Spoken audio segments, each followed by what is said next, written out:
जब दो या दो से अधिक पदार्थ परस्पर अपक्रिया करके नए पदार्थ बनाते हैं, ऐसी अपक्रिया को रासायनिक अपक्रिया कहते हैं। ठीक है, देखो इसमें एक पदार्थ हो गया ये मैग्नीशियम और एक पदार्थ हो गया ऑक्सीजन, और दोनों मिलकर क्या बना रहे हैं?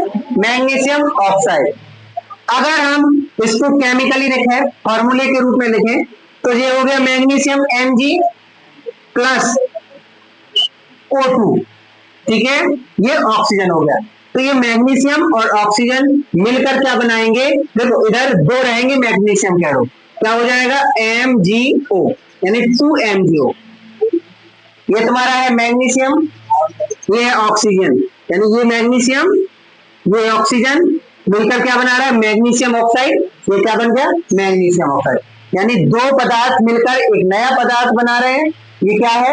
रासायनिक अपक्रिया। हमने ये उदाहरण लिखा है, और उदाहरण भी होते हैं, तुम वो लिख सकते हो। ठीक है, अब एक चीज ध्यान रखना कि ये जो चीज दोनों होते हैं ना, ये वाले, ये दोनों अभिकारक होते हैं। क्या होते हैं? यानी रिएक्टेंट बोलते हैं ना, अभिकारक। इस तरफ अभिकारक होते हैं और इस तरफ प्रोडक्ट यानी कि उत्पाद होते हैं। अभिकारक मिलकर उत्पाद बनाते हैं। अभिकारक मिलकर क्या बनाते हैं? तो इस तरफ क्या होता है? अभिकारक, तो इस तरफ उत्पाद। तो अगर तुमसे पूछा जाए कि अभिकारक क्या है, रिएक्टेंट क्या है, तो रासायनिक अपक्रिया में भाग लेने वाले पदार्थ। तो देखो इस तरफ वाले रासायनिक अपक्रिया में भाग ले रहे हैं ना, यही कर रहे हैं ना दोनों रासायनिक अपक्रिया, तो इसलिए ये क्या है? अभिकारक। यानी रासायनिक अपक्रिया में भाग लेने वाले पदार्थ ये क्या होते हैं? अभिकारक होते हैं, और ये रासायनिक अपक्रिया से बनते हैं, यानी कि अभिकारक से निर्माण होता है जिनका, ये अभिकारक है, इनसे बनेगा क्या? उत्पाद। तो उत्पाद क्या है? जो अभिकारक से बनते हैं। ठीक है, उत्पाद क्या है? जो अभिकारक से बनते हैं। यानी अभिकारक के निर्माण से बने पदार्थ क्या कहलाते हैं? उत्पाद कहलाते हैं। और अभिकारक क्या होते हैं? जो रासायनिक अपक्रिया में भाग लेते हैं।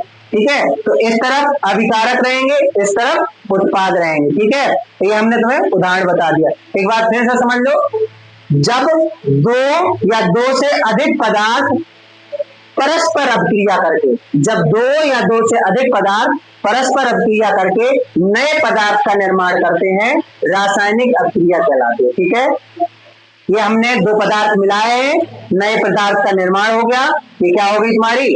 रासायनिक अपक्रिया। चाहे ऐसे लिख दो, साथ में नहीं ऐसे लिख दो। ठीक है, ये दोनों लिख सकते हो। ठीक है, ये तुम्हें याद करने पड़ेंगे, ये भी याद करने पड़ेंगे। ठीक है, और अभिकारक उत्पाद हमने बता दिया कि इस तरफ अभिकारक होते हैं और इस तरफ उत्पाद होते हैं। ठीक है, समझ में आया? नोट कर लो जिसका नहीं हुआ है, इसके बाद हम आगे बढ़ रहे हैं।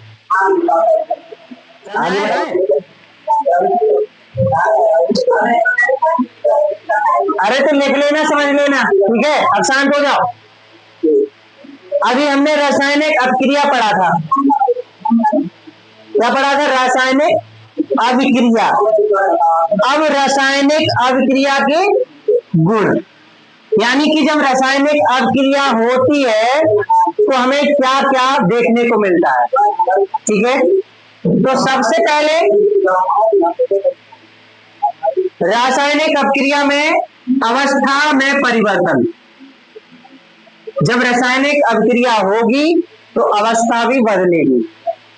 ठीक है, अवस्था क्या हो जाएगी? चेंज हो जाएगी।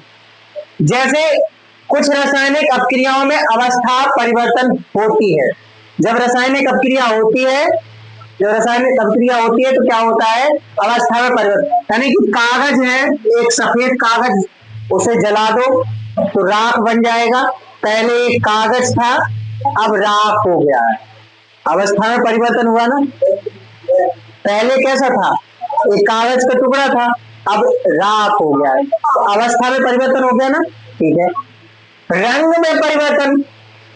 कुछ रासायनिक अपक्रियाओं में रंग का परिवर्तन होता है, यानी जब रासायनिक अपक्रियाएं होती हैं तो रंग भी बदलता है। जब रासायनिक अपक्रियाएं होती है तो क्या होता है? रंग बदलता है। जैसे नीले लिटमस का लाल होना। अब ये नीले लिटमस का लाल होना कैसे होता है? एक पेपर होता है जो नीला है, अगर उस पर कोई एसिड डल जाए, मतलब कोई अम्ल गिर जाए, तो नीले रंग का जो होता है ना वो लाल रंग का हो जाएगा। ठीक है, अब हमारे पास तो लिटमस है नहीं है, अगर होता तो हम दिखा देते। ठीक है, अगर कोई व्यवस्था कर सके लिटमस की तो लाना, फिर उससे हम नींबू डालेंगे तो नीले रंग का होगा वो लिटमस। जब हम नींबू डालेंगे तो वो लाल रंग का दिखाई देने लगेगा। ठीक है, नींबू क्यों, नींबू क्या अम्ल होता है ना, नींबू नींबू का जो रस होता है वो अम्ल होता है। हाँ ठीक है, वो लिटमस पेपर नहीं है। ठीक है, तो कुछ रासायनिक अभिक्रियाओं में रंग का परिवर्तन होता है। जब रासायनिक अभिक्रियाएं होती हैं तो रंग भी बदलता है। पहली चीज अवस्था में परिवर्तन होता है, रंग में परिवर्तन होता है। तीसरा क्या है, गैस का निकलना। जब रासायनिक अभिक्रिया होती है तो गैस भी निकलती है।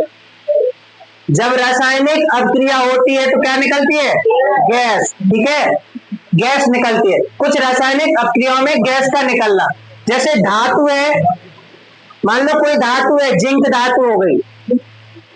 ठीक है, जिंक धातु हो गई, ये Zn धातु है, उसके साथ HCl की क्रिया कराई हमने, तो हमने दो अणु ले लिए HCl के। अब हमारा जो निर्माण होगा वो हो जाएगा Zn और Cl2, जिंक क्लोराइड। देखो Zn ये हो गया, दो Cl2 है तो दो Cl2 होगा, बचा क्या, H2O। तो ये जो H2 है ना, जो H2 बचा है ना, ये हाइड्रोजन गैस है। क्या है, तो जब धातु के साथ HCl की क्रिया करा रहे या फिर धातु के साथ अम्ल की क्रिया कराएं तो हमें क्या मिलता है, गैस निकलती है या H2 गैस निकलती है। ठीक है, H2 गैस, हाइड्रोजन गैस निकलती है। कब निकलती है, जब किसी धातु के साथ अम्ल की क्रिया करा लो। ठीक है, तो जब किसी रासायनिक, कुछ रासायनिक अभिक्रियाओं में गैस निकलती है, समझ रहे ना। तो रासायनिक अभिक्रिया में क्या होता है, गैस भी निकलती है, अवस्था में परिवर्तन होता है, रंग में परिवर्तन होता है, गैस भी निकलती है। इसके बाद अवक्षेप बनता है। अवक्षेप मतलब होता है ठोस पदार्थ। कभी कभी रासायनिक अभिक्रियाएं जब होती हैं तो हमें अवक्षेप प्राप्त होते हैं। अवक्षेप यानी कि ठोस पदार्थ प्राप्त होते हैं। ठीक है, ठोस कण के रूप में प्राप्त होते हैं। ताप में परिवर्तन, और जब रासायनिक अभिक्रिया होती है तो ताप में भी बदलाव होता है, तापमान में भी बदलाव होता है।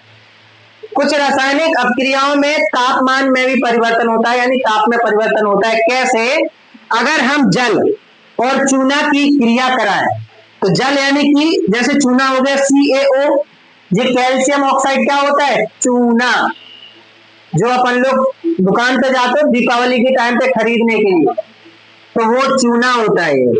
और चूना के साथ अगर हम जल मिला दें तो हमारा क्या हो जाएगा, CaOH का होल ट्वाइस हो जाएगा। और ये जो था जल था, ये चूना था और ये जल था, मिलकर क्या बन गया, बुझा चूना। अब बुझा चूना देखो, जब तुमने क्या किया, जल को और चूने को मिलाया, अगर बराबर मात्रा में भी मिलाया, फिर इसके बाद जब वो देखोगे तो उसमें बुलबुले निकलेंगे गैस के, और तो उसमें हाथ डालना तो वो गर्म हो जाएगा। पहले चूना जो था वो ठंडा था ना, पानी भी ठंडा डालो, चूने में पानी भी ठंडा डालो, चूना भी देखो तो मतलब एक प्रकार का पाउडर है। ठीक है, और फिर डालो पानी और फिर तुम हाथ डालो तो वही चीज क्या हो जाएगी, गरम। गरम यानी हाँ इससे तुम जल जाओ लगभग। कई बार तो कहते हैं हाँ, अगर तुम ज्यादा मात्रा में चूना है और पानी थोड़ा डालो और फिर हाथ डालो तो जल भी जाते हो। ठीक है, और ये जो तुम्हारे शरीर में जो हाथ है चूना का प्रयोग करते, टांके जो आते हैं वो जलने से तो आते हैं, छाले जो पड़ते हैं वो जलने से तो आते हैं। ठीक है, तो यानी कि चूना और जल से क्या हो जाएगा, बुझा चूना प्राप्त होगा। तो हमें ताप में परिवर्तन हुआ ना, पहले ठंडा था फिर गर्म हो गया। ठीक है, तो रासायनिक अभिक्रियाएं होती है तो ये 5 चीजें होती हैं। अवस्था में परिवर्तन होता है, रंग में परिवर्तन होता है, गैस निकलती है, अवक्षेप बनता है और ताप में परिवर्तन होता है। ये 6 चीजें, 5 चीजें होती हैं। ठीक है, समझ में आई कि नहीं आई? तुम्हें कुछ याद ज्यादा नहीं करना है, लेकिन ये जो मुख्य हेडिंग है ना जिनसे हमने ये लगाया, ये जरूर याद करना है कि अवस्था में परिवर्तन, रासायनिक अभिक्रिया हो तो कौन कौन से गुण है। एक तो अवस्था में परिवर्तन हो जाता है, रंग में परिवर्तन हो जाता है, गैस निकलती है, अवक्षेप बनता है और ताप में परिवर्तन हो जाता है। 5 पॉइंट याद कर लो, उसमें फिर लिख सकते हो कि कुछ रासायनिक अभिक्रियाओं में ताप में परिवर्तन होता है, कुछ रासायनिक अभिक्रियाओं में गैस निकलती है, कुछ रासायनिक अभिक्रियाओं में अवस्था में परिवर्तन होता है। ऐसे लिख सकते हो, लिख सकते हो कि नहीं। उदाहरण याद रहे अन्यथा न रहे, और फिर लिखते समय याद आ ही जाएंगे उदाहरण। ठीक है, इतना समझ में आया। जिसका नोट नहीं हुआ है नोट कर लो।